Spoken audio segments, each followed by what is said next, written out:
Weights.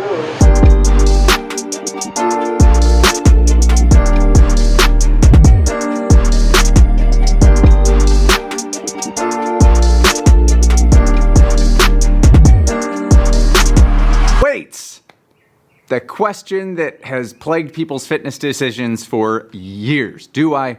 Don't I? Today, I'm hoping to make a compelling argument for why you should be using weights and strength training in your day-to-day activity, whether you are rowing specific or whether you are fitness specific, whatever it may be, whatever your life goals are, why I think strength training is a valuable tool for you to put into your toolbox. Maybe it's not the only thing, but it can be part of it. If you're here for the first time, welcome to Dark Horse, where you are the hero of your own story, and we're the guide that simply helps you get to where you want to go, supporting you through your journey. The questions surrounding weights are actually quite tough for a lot of people for two primary reasons. Number one, if you don't know what you're doing or you don't have great guidance, you can get yourself into a lot of trouble with weights, and that's definitely something we want to avoid. And then number two, there's a lot of misinformation as well as a lack of understanding from a lot of people as to what weights actually do for you, why you would use them, and the benefits that range outside of what most people view as weight training as bodybuilding. There's so much more to be encapsulated into that. So that's really where I want to get into, is discussing the merits and the values of using weight training. But before I do that, let's cover a couple basics as to what we should be considering before we even dive into that discussion. So there are three basic things that I want to make sure we put out there as blanket statements. Now, number one, always check with a physician before you get started. Make sure that you have approval from your doctor so that you actually are doing the things that are right for you. If there's some reason that you shouldn't be doing it, you want to know. So check with your physician before you start any of this. Number two is be smart. Use the brain, use the thing you got up here, and start at an appropriate level for you. There's no prescription that I can give you. Comments, don't ask me where you should be starting. You need to know your own body. So start at an appropriate level that allows you to build, but doesn't hit you so early that you perhaps fall out towards the end or too soon. And the third is that there's no one right way to fitness. That is just probably one of the most important things that I could say, even on this channel. There is no one right way to get fit or be healthy. It's just all we're talking about are a variety of instruments that you can use for your benefit to help you get fit and healthy. So when I talk about strength training and weight training, understand that it's all just a part to create the sum, right? It's just one of the pieces that you can use to add another tool into your toolbox. And I think keeping those three things in mind as we go into this discussion are going to make sure that we keep a level head about this discussion and that we are creating value as we discuss whether weight training is something you could consider as implementing into your training or not. Okay, that aside, let's go ahead and talk about weight training with weights, the metal or the rubber kind. Just heavier things than our body. Let's put it that way. The benefits of using strength training in your life range far beyond even like fitness and performance. Let's just talk general health principles. These cover some really critical life factors that you may not even realize. Bone density being one, managing blood sugar levels, as well as reducing abdominal fat. How does it even do those things? Well, number one, bone density. By increasing impact on your body then responds by improving the density to your bones because it realizes that we are creating impacts or having to take on loads that are heavier than our body weighs by itself, and therefore it starts to send the signal to build heavier bone density because you need that to support the activities that you are doing on a regular basis. Really critical, especially as we age and our chances for osteoporosis improve. And this is even more important for women who make up 80% of osteoporosis cases. Now, the second, managing blood sugar levels. Super important for anybody who has type 2 diabetes. Strength training is magically important for that. And number three, reducing abdominal fat. The reason that happens is because by improving lean muscle mass, we improve our basal metabolic rate, which is a fancy way of saying that just at a standing rest, you burn more calories than you would if that were adipose tissue. So lean muscle mass burns more calories per moment in time than adipose tissue. So improving caloric burn at just a standing, steady pace. essentially. So using strength training just as a general principle can promote a whole lot of health gains that you just can't get from just cardio. My intention though is to have a discussion about using strength training for performance and why it could benefit what you're currently doing as an addition to. Before I actually get into that though, I want to make a quick argument for why, if you are a rower, an actual rower, you really need to make sure that you have a strong strength training component to the training that you're doing to help improve your performance. Now, if you are a rower, the odds are very high that you are accustomed to having programs that include large amounts of volume, lots of strokes, and lots of focus on either light weights, high reps, or just repetitive technique. Now, why would strength training benefit you in such a sport-specific training methodology? Well, the huge benefit here, and I'm gonna like run off script for a moment, is all that repetition is not healthy for the body if you want to create a well-rounded platform to perform.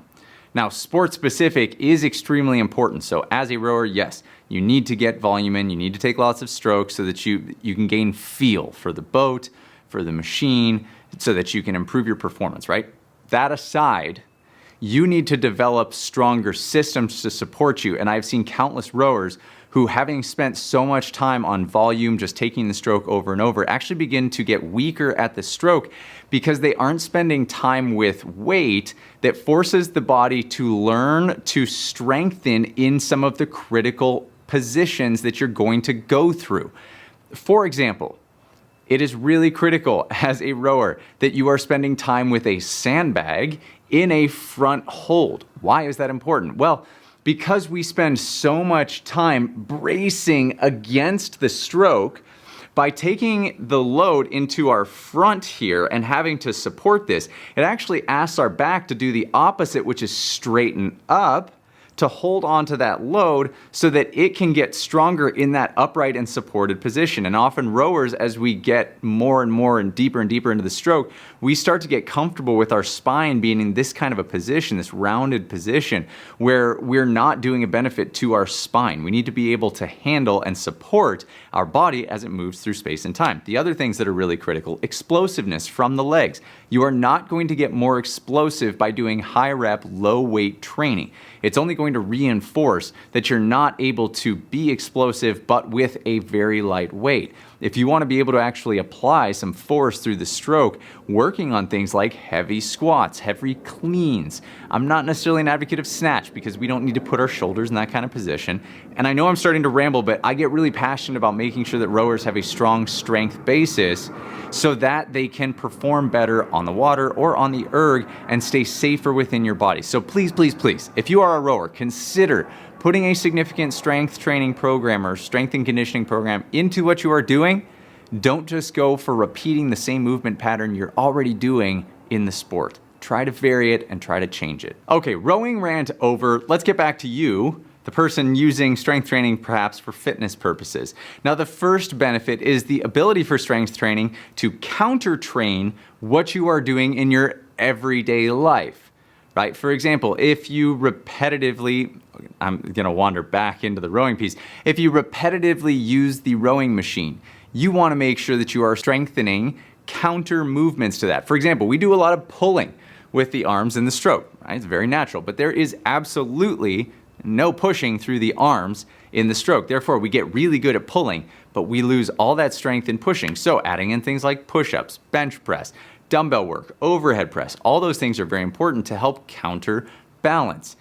Adding in other things like some sort of a crunch or a hollow routine, like a gymnastics hollow position, is important because we spend so much time being open that we never counterbalance and strengthen that closed position. The body is this amazing symmetrical being. All of our muscles work together to perform or counter-perform movements. And so you can use strength training to help strengthen both sides of the system, and we are going to remain in balance. In balance, not imbalance. Important distinction. The second benefit to using weight training in your routine is the ability to improve dynamic force production. Now, that could be in any movement, but in particular, for the purposes of the rowing machine or just life, one of the more important factors is dynamic hip opening and dynamic leg strength in a push motion. Push can be a squat, so it can be vertical, or it can be horizontal, like the rowing stroke. Adding resistance and adding weight forces the body to adapt and learn how to move with a load that is greater than what our body naturally is producing as we move through our everyday life. So just to improve, we can add weight, start to do things like squats, deadlifts, cleans, kettlebell swings, anything that helps to improve a dynamic force production element to your body. Now, I'm sorry if that sounds overly complicated. Let's just think of it this way. You want to be able to do 4 major movements in your life: pushing and pulling of the upper and the lower body. So, lower body push, that would be a squat. A pull would be some kind of a hip hinge, a thing like a deadlift or a kettlebell swing.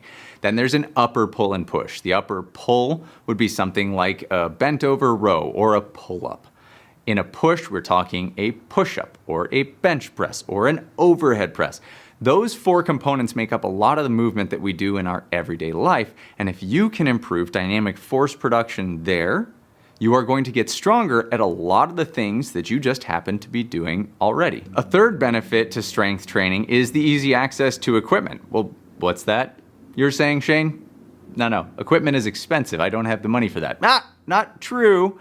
You can actually quite easily access some really great strength equipment. Some of my favorites include tractor tires. There are a lot of places that will happily give away their tractor tires because they don't want them and they don't want to have to pay for the disposals. So you can get a 300-pound tractor tire, which can be lifted, flipped, jumped on, smashed, whatever you need for very little. For example, I had a 350-pound tire delivered to my house for $60.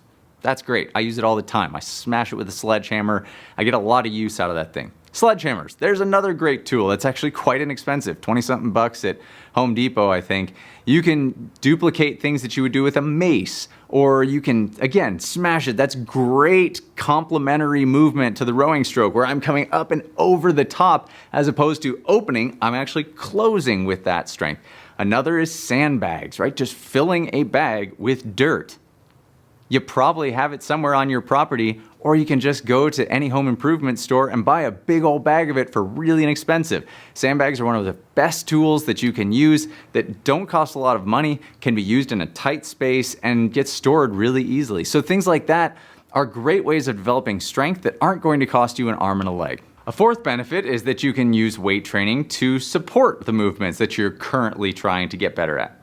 Wait, what? Didn't I just say it's great to benefit counter movements? Now, the first benefit is the ability for strength training to counter train what you are doing in your everyday life.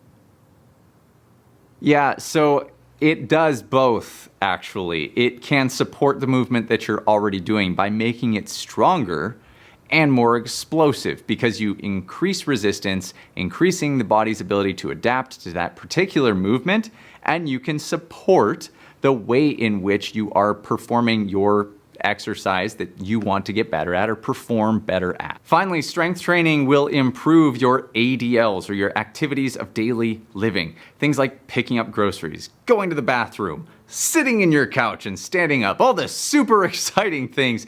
But really, strength training will only serve to make those things better and safer in the way that you're moving. So using weight training, there's no real loss in value there. A lot of the misconceptions are built around people thinking they're going to get bulky. That's just a farce. If you want to get bulky, you have to really want to get bulky and spend a lot of your time eating a ton, like way more, and doing so much strength training that your body just builds straight into adapting to that muscle growth. And that's just not where most people are. Adding in strength training is simply a dynamic component of any well-rounded routine that is intended to get you fit and healthy, whether it's for performance, aesthetic, or just general physical preparedness of life, GPP. Strength training has a place in what you're doing. So here's my question to you. Do you currently use weight or strength training in your program? Why or why not? And after having watched this, is this something that you're going to consider moving forward with? Let me know in the comments below. So thank you as always for tuning in. It's fantastic to have you here. If you enjoyed watching this and you connected with the discussion, with feeling like you have a place that you want to go in your life and you're looking for a support system and a group that's going to help you get there, you want to be the hero of your own story, and you're cool with us being the guide and the community that surrounds us being something you want to be a part of, hit that subscribe button and the bell next to it so you get alerted whenever we come out with a new video. And as always, I love you. I mean it from the bottom of my heart. Please go spread the love. Give it to others. We need so much more of this in our daily lives. Guys, I love you all and I mean it. I'll see you on the other side.